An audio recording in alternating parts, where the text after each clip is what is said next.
What's going on, guys? It's Marcos. So when I was in my 20s, I made some pretty terrible financial decisions. But fortunately for me, I was able to get a job in mortgage sales when I was 22, and that gave me a lot of knowledge about personal finances, money, and of course, real estate. Now, I was able to buy my first home when I turned 24, and using the knowledge that I gained, I eventually purchased 4 more properties by the time I was 28 years old. Now, because of this, I turned around my previously bad financial behavior while achieving some amazing goals that I never would have thought would be possible. Now, I'm telling you this because for the majority of people in their 20s, buying a home is the most significant investment that they will ever make. But you know what? Maybe you're trying to get a place of your own, and if you're living at home with your parents, or maybe you're just paying rent somewhere, or maybe you just want to establish your roots for you and your family, or perhaps you're just wanting to increase your wealth in real estate and that sounds like a good idea. Listen, whatever you are right now in life, I'm going to show you in this video the best and cost-efficient ways to buy real estate if you are in your 20s. I'm also going to show you guys a few tips and tricks that I've learned along the way so that you can avoid some of the mistakes that I made. Now, I'm going to be breaking down this video into 2 different parts. The first one is going to be about financing, and the second one is going to be about the real estate itself. Now, understanding the financing side of real estate is key to grow regardless if you have enough cash to buy a home or an apartment outright. Because you see, one of the biggest advantages about real estate is the power of leverage. How much money you can borrow from the bank with very little of your own. You see, fact of the matter is that most people need a mortgage to buy a house, and very few have hundreds of thousands of dollars laying around, especially in their 20s. I know I certainly didn't. My parents were immigrants that just had regular blue-collar jobs, and I just grew up in a household where really we didn't have a lot of money, but we made ends meet at the end of the day. But still, I didn't grow up with hundreds of thousands of dollars, and everything that I made was able to be done because of all the work that I put in early in my 20s. But anyways, in real estate, you can do pretty well, whether you just have $10,000, $20,000 to your name, and hell, even in some cases, even if you just have $1,000, because through real estate, there are some really cool things that you can achieve even if you have very little money to your name. Now, obviously, if you have more than that, then your chances of growing faster are way more achievable. But hey guys, before getting started in this video, just let me ask you for one huge favor. Just go ahead and give this video a like, and with that being said, let's go ahead and get started right now. Alright, so let's talk a little bit about financing first, but before I jump into different mortgage programs and things like that, let's go ahead and talk a little bit about some of the requirements and some of the things that you are going to need to qualify. Now, these are just going to be some basics. There are going to be a lot more things, but I don't really want to make this video so long where it's about like how to qualify for mortgage and stuff like that. So this is just going to be a little bit of a quick overview over what those things are, but it's going to give you a lot of knowledge just right off the bat anyways. Now, when it comes to qualifying for a mortgage loan, there are going to be 3 major requirements that you have to take care of. You're going to need credit, income, and assets. And assets are just pretty much money in the bank for your down payment and closing costs for the property. But first, let's go ahead and talk a little bit about the credit part. Now, normally speaking, you need a decent credit score to qualify to get a mortgage loan, but there's a very common mortgage program out there that only requires a 580 credit score. However, I will be the first one to tell you that you should never, almost never, should buy a house if you don't have a credit score of at least 640. Now, the reason for that is because you're going to have higher interest rates, higher fees, and it gets more difficult to qualify for the loan ultimately. Now, by your income, for the most part, you will need 2 years worth of income, and you have to prove it. Now, whether you have a job for that period of time or with different employers, that's completely okay. Or if you are self-employed, then you're gonna need about 2 years worth of tax returns with positive net income in order to qualify. If you're self-employed, it gets a little bit more difficult to qualify, but honestly, the best thing that you can do is to get yourself a really good mortgage lender so that he or she can walk you through all the requirements of being able to qualify if you're self-employed. Now, lastly, about the assets part, you are going to need some money in the bank, and that's obviously going to be for your down payment and your closing costs. Most mortgage programs will require a down payment, and whether or not you are getting some sort of assistance through the government, and we're going to be talking a little bit about that. But whether you're getting that or not, you are almost definitely going to need some money in order to purchase a home because you are going to have the closing costs. But some mortgage programs don't require a down payment, and some of them can give you even some assistance, and some lenders can actually even give you some credits, and sometimes you can even get a credit from the selling party in order to help you with the purchase if obviously the market permits. But with that being said, sometimes you're going to need that money. Now, lastly, you're going to need some money in the bank for your down payment and your closing costs. Now, I'm going to be talking to you guys through this video about what are some of the programs that don't require a down payment But almost always you will need the money for your closing costs, which again, it's going to be a combination of fees that you are going to obtain through the whole entire purchase process. But honestly, guys, that's basically it in a nutshell. It is pretty simple. It is pretty just straightforward. And if you guys keep these three things in your head, then you've pretty much won already half the battle. But all right, now with that being said, let's go ahead and talk a little bit about the programs themselves. Odds are, if you're in your 20s, you're most likely going to be a first-time home buyer. But honestly, you can get any of these programs, whether you're a first-time home buyer or not. And the first program that I'm going to be talking to you guys about is going to be the FHA loan. Now, this is probably the most common program for most people. This is also the easiest loan to qualify for. Now, remember when I said that there's a program that only requires a 580 credit score? Well, basically this is it. Now, again, I wouldn't recommend you guys getting into any sort of mortgage with a 580 credit score.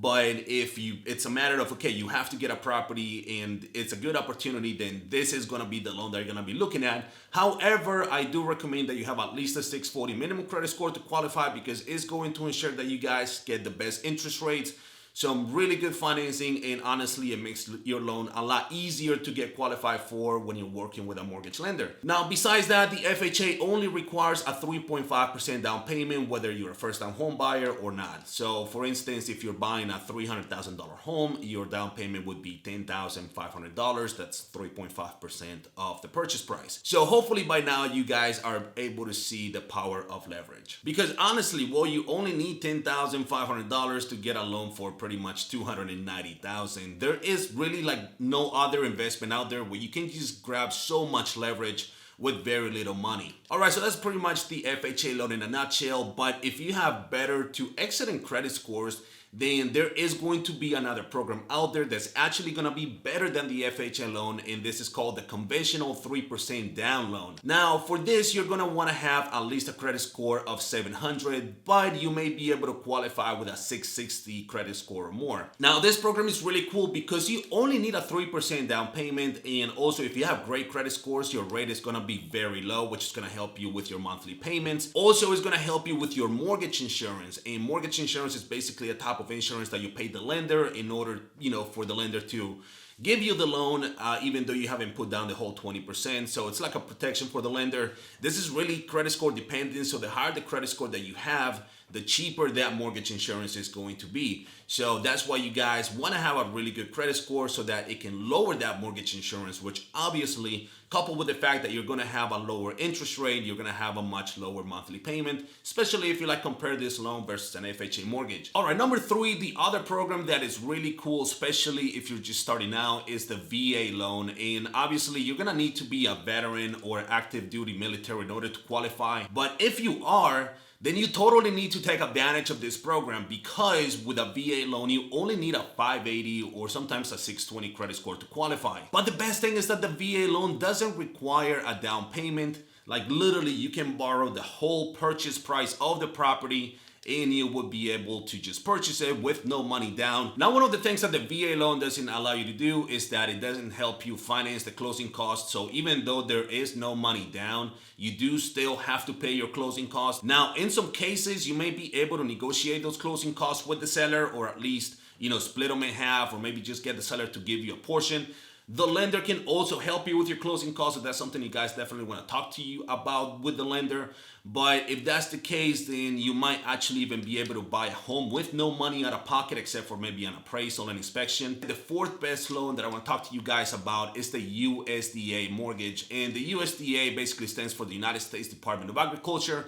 And they pretty much subsidize housing for home buyers who are looking to live in rural areas. Now, this is honestly low-key, probably the best loan that nobody talks to about, because it doesn't require a down payment. So if you're able to live outside of a metro area into a rural area, obviously, or area that qualifies as rural per the USDA, then honestly, this is an excellent option, and I wish I had been able to take advantage of this loan, because it does have a lot of benefits. It has really low interest rates, and your monthly payments will be pretty amazing. And obviously, a lot of people nowadays are looking to live a little bit more outside of metro cities. So, these homes that are in rural areas are now gaining a lot of equity as well. So excellent option, guys. If you can do it, definitely look into it. Now, number 5 is going to be getting a renovation loan in order to buy a home. So this basically, if you guys want to maximize the value of your home, and even give you some really great experience while looking into like home remodeling, renovation financing, and maybe even if you want to like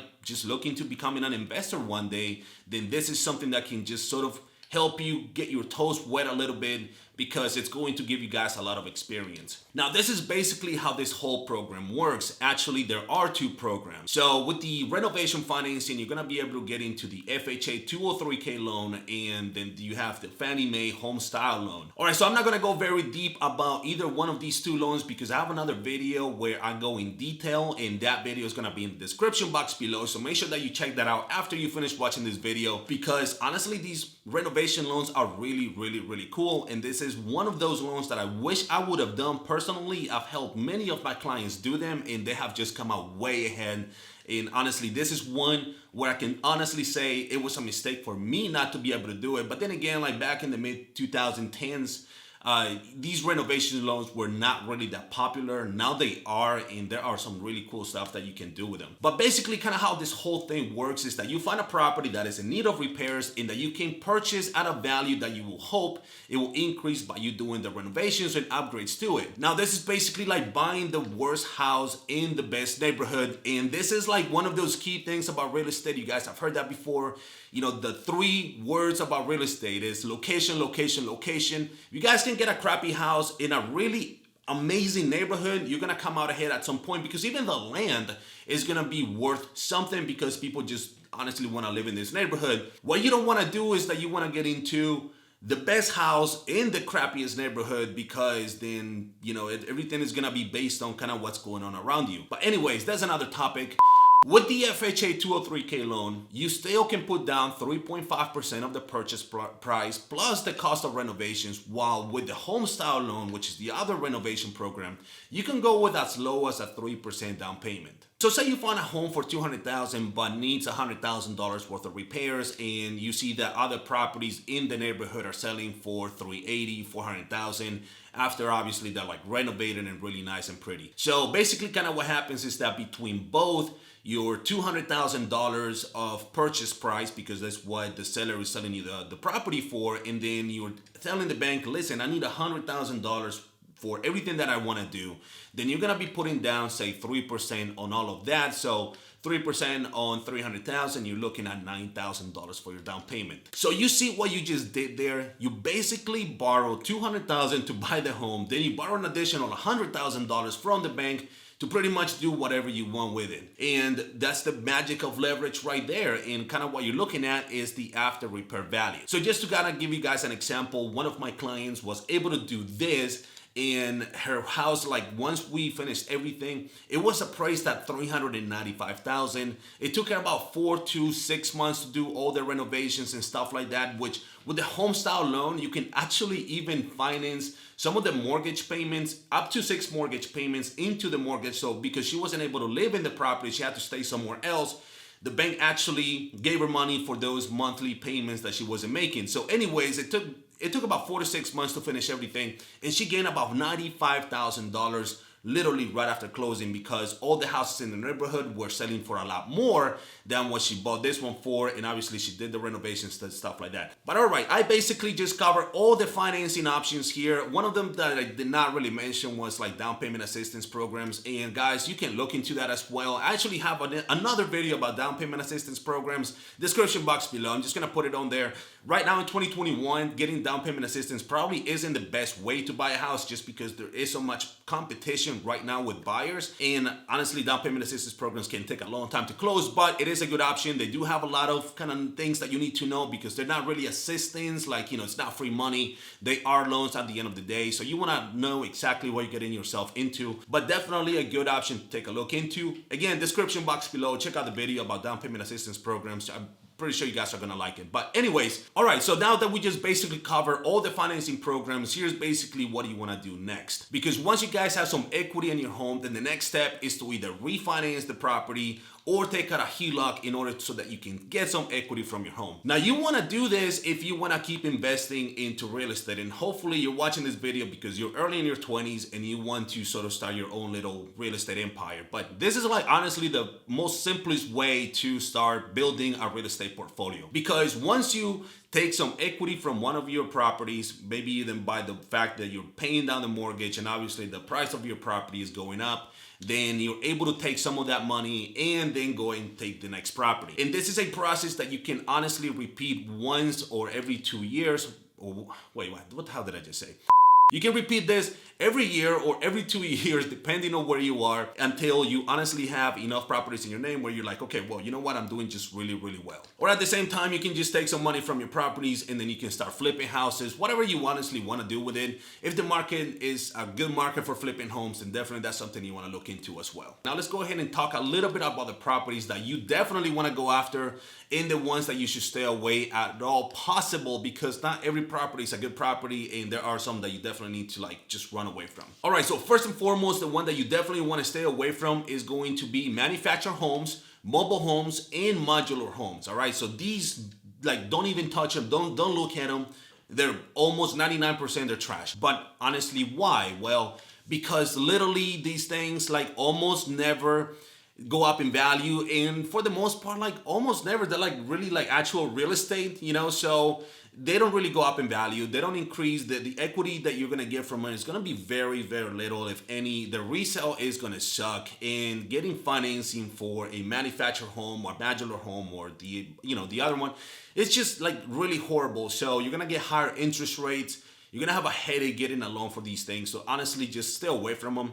If I didn't mention the resale, it's just horrendous. So moral of the story, don't even look at any of these properties. Now, you also want to stay away from condominiums if you can. And I'm probably going to get a lot of, kind of pushback on this, because I understand that, maybe a lot of you guys can't really get into a house based on the area where you live, and getting a condominium will be a little bit more affordable. The problem with condominiums is that, well, you have to deal with the association, and that is like honestly and unfortunately the biggest downside to condominiums, because they can honestly either make or break your investment, because HOAs have, rental restrictions, they have other restrictions, they have fees, and sometimes the fees can be a little bit outrageous. Some of the things that you can do with your own condo are like very limited, and that sucks. Now, the second unfortunate thing about condominiums is that they typically do not increase in value as much as single family homes do. In fact, if the market drops, condominiums are typically going to be the first type of real estate that is going to go down with the market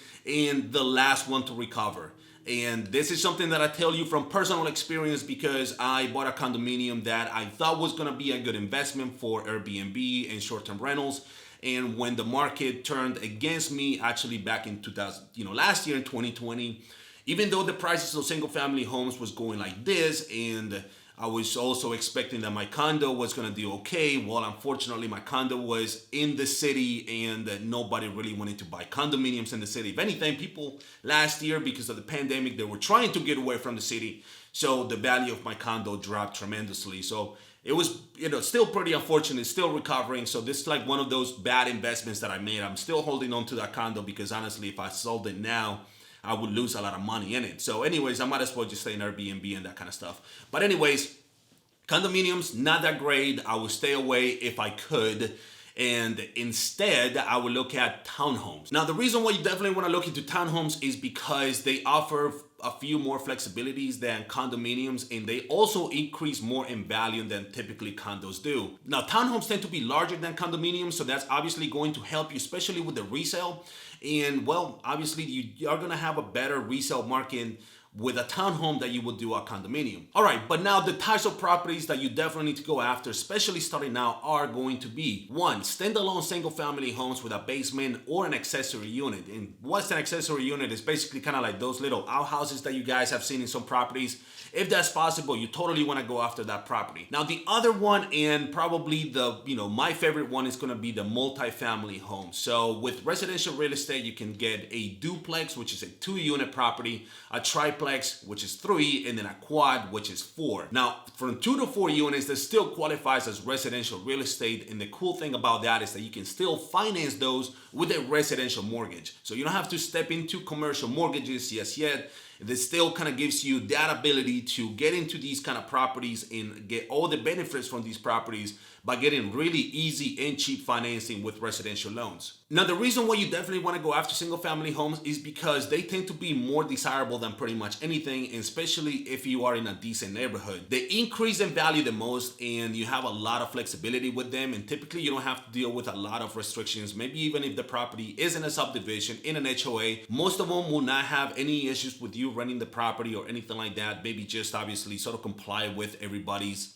subdivision rules and things like that. But anyways, if you get one with a basement, then it also gives you that ability to rent out the basement to offset your mortgage payment. This is basically what a lot of people call house hacking, and this was some of the things that I actually did in my 20s when I had a tenant living in one of my basements. So that was actually pretty cool because they sort of almost pay for about half to 75% of my entire house payment. Now, obviously the same thing, you can achieve it with multifamily homes, such as obviously duplex, triplex, or quads, because, well, ideally what you want to do is that you want to live in one of the units while you rent out the other unit beside you, or the other units if you were able to get a 3-unit or a 4-unit property. And obviously this is going to be really cool because, I mean, just by you having an additional tenant or 2-3 more tenants, then they're going to be able to pay your mortgage basically, and in some cases even give you some cash flow. So like, how cool is that you're living for free and then you're getting money to live in your own property? Now, with an FHA loan, you can still buy a multifamily home, which is 3.5% down. Now, with a conventional loan, you're gonna need 10% down, and with a VA, you still can do it with no money down.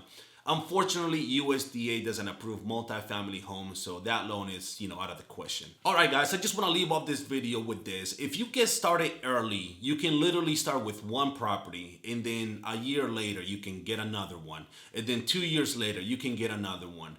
And then you can just sort of repeat this whole process. Whether you sell your home or you just put a tenant in, you are going to be able to put together a really nice real estate portfolio by the time that you're 30, especially if you get started in your early 20s. I wish I had done that. I kind of started obviously in my mid 20s, so I would have been able to do even a lot more. But hopefully, guys, I'm able to show you guys some of the really cool things that you can do with real estate, and there is honestly like almost no limit to what you can achieve, and this is still a really good time. I understand that home values have been going up like crazy, but listen, the market doesn't always go up like this. Sometimes it's sort of thread, sometimes it goes down, and those are gonna be really good opportunities. But if you do find a good opportunity for you that makes sense for you and you can do it, you can definitely take advantage of it. There are just so many more advantages to owning real estate than just buying homes. You have the appreciation of the properties, you have the fact that you can write off a lot of things for your tax returns and things of that nature. But anyways, with that being said, if you like this video, make sure that you go ahead and like